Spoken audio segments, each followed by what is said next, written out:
Hello friends, in this video we will learn how to design a staircase. Before starting it, let us understand the components of staircase first. This is the plan and section of staircase.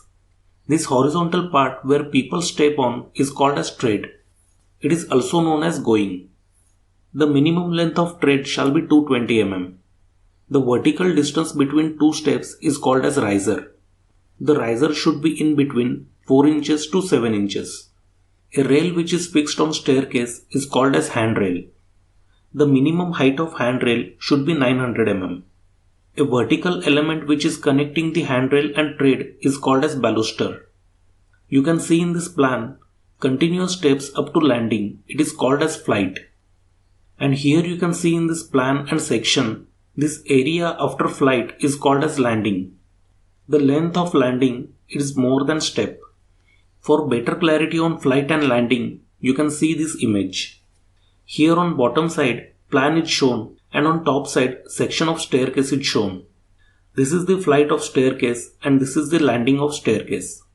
Now we understood the important components of staircase. Now let us design the staircase. For designing a staircase, we should know two things.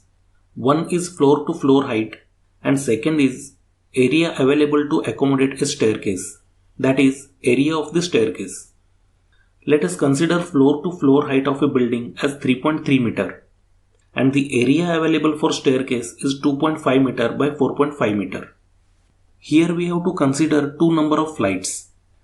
Generally, the risers between the landings should not be more than 12.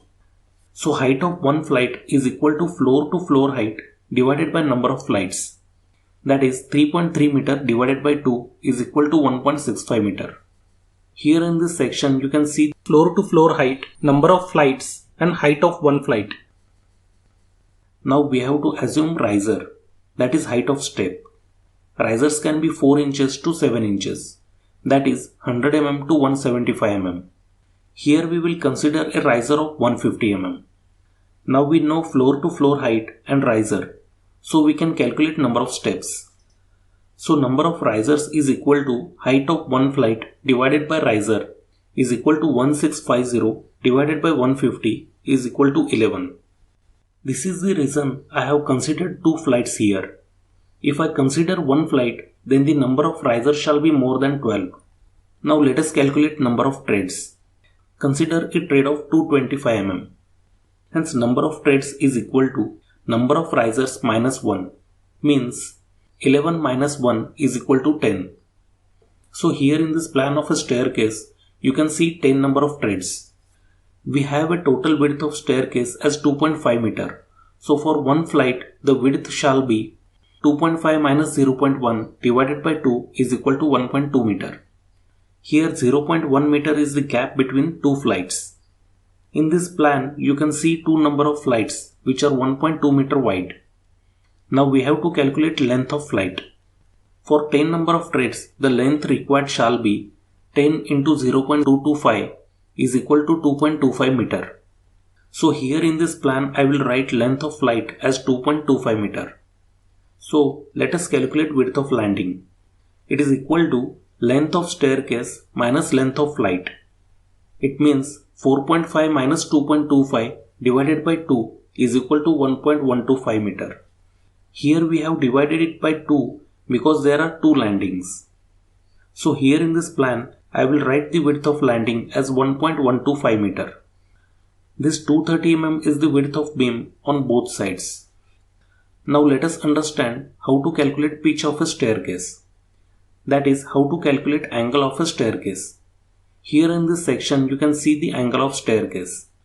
The angle of staircase should be in between 25 degree and 42 degree.